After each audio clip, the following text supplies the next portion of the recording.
Boys and girls, as you can see, we're up under the 91 Buick Roadmaster, and you know, I've put some miles on the car just to make sure that everything turned and made the right noises and didn't make the wrong ones. And well, I figured it's probably time to change out the old oil. It's like I said, this car, you know, it hadn't run for at least 7 or 8 years, I believe is what I was told. Oh, would you look at that? Well, I'm under here. You guys, I don't know if you guys can see that, but that bolt for that transmission mount is loose, so that's probably not what we want, so I'll have to tighten that up, but we'll get around to that. Anyway, right now we're just draining the old oil out of there, and it came out nice and sludgy and black. You know, just about perfect. So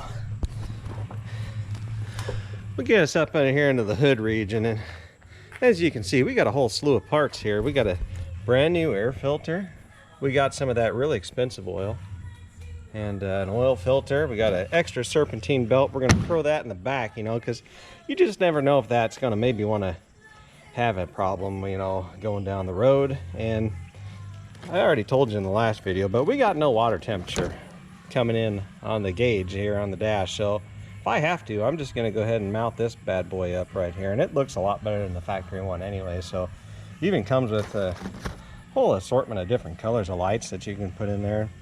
I'm pretty excited about it, but stay tuned here. We're kind of in the final stages trying to get the mechanicals done on this guy before we take it back out on the road and head across the state of Nebraska into the great unknown. All the craziness we got going on in this world. It's just think of the possibilities. But excited to have you guys along for the ride, and stay tuned. Well, my friends, we got the oil filter out here, and I don't know if you can, maybe if I get out of the sun, get you up close. There's a lot of crud in there. So I think we waited just about the, you know, the right length of time to change that oil out, because it's got about a 80 grit texture is kind of what I'm feeling here, so it's probably about perfect. Yeah, anyway, I just thought you guys would like to see that. We're just going to go ahead and screw the new filter on there, and I don't know, I'm sure everything will be just fine. Alright kids, we got the hood opened up. I just pulled out this air filter we had in there, and you know, normally when you point them up to the sky, you're supposed to be able to see light through there. That means that maybe the air can get through there halfway decent too. So I'm just going to sit you down for a second. I'm going to open up the box here and hope that the filter we take out looks a little better than the old one. At first glance, I'm going to say that it's better if we point it up to the sky.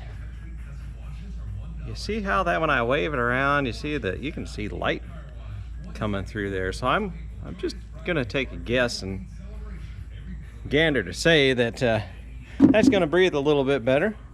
So we're gonna slap that air filter in there, and then we've already installed the new oil filter and put the drain plug back in. Go ahead and fill this back up with some genuine O'Reilly's 5W30, and we'll just I don't know, we'll think about what we're gonna do after that. All right, here's the deal. We went ahead and cleaned up that blower motor resistor assembly. We vacuumed out the blower housing, and I got some bad news, folks. Number one, it didn't work.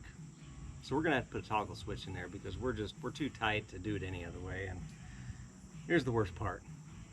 Unfortunately, we're not gonna have the same aroma in the car anymore, and there's really no great way for me to express it other than to just go ahead and show you that we had the mouse smell in the car before, and I'm thinking that it's probably going to clear up a little bit now that we got all them turds and nest out of there. So anyway, I'm a little disappointed. I know you guys are too, but it's all going to be okay. It's going to be fine. I guess we're just going to have to get an air freshener and have it smell decent. So, all right then, let's move on. All right, kids, we're back down here working on this 91 Buick Roadmaster, and I think I already told you we got a brand new AC compressor on there. This set of lines that comes off that compressor, that is also brand new now. And we had that problem with the mice feces and the mice nests, the wonderful little rodents, and the beautiful smell that we had in this car. What an aroma. But we had the problem with the blower motor not stopping. Now, we could have went out and just went ahead and bought the $130 part to fix that, but instead, with the genius idea of my Uncle Tom, just to go right through the glove box. Now, he wanted to put the switch in the box and just leave it laying in there, but I thought we need to do this first class, and so I went ahead and soldered me my wires here on the switch, and you just got to be a little careful when you're shutting that. But right now, up is off, which is a little backwards. Up would normally be on. I could flip that around if I wanted to, but I'm not gonna. But watch this and listen closely.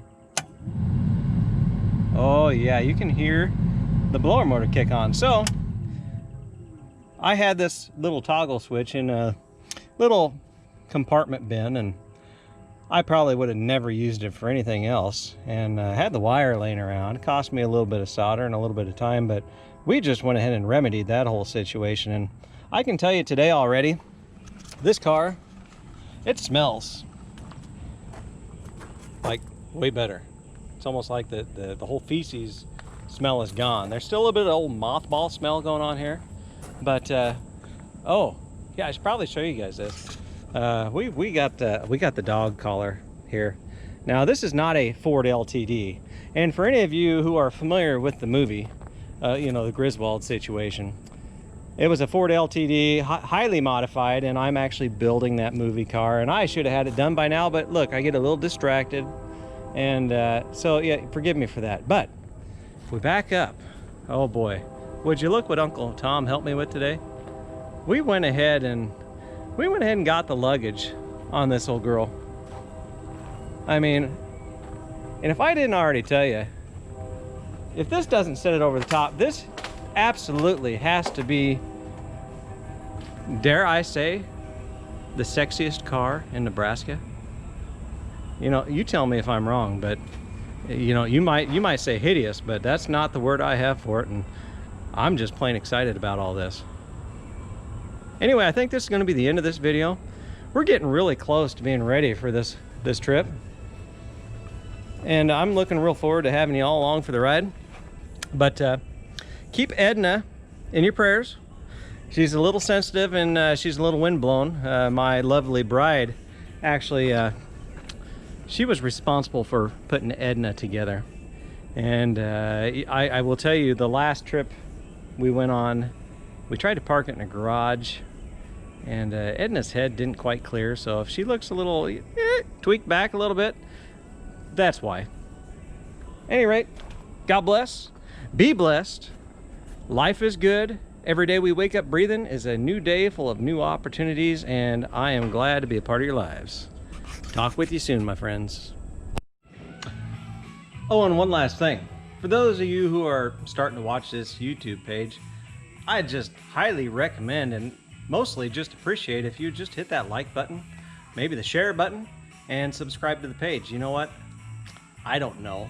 Maybe we're going to do something cool on this page. Maybe it'll be a total flop, but either way, it'd be really nice to have you all along for the ride, and I sure appreciate you helping me out. You take care now. See you soon.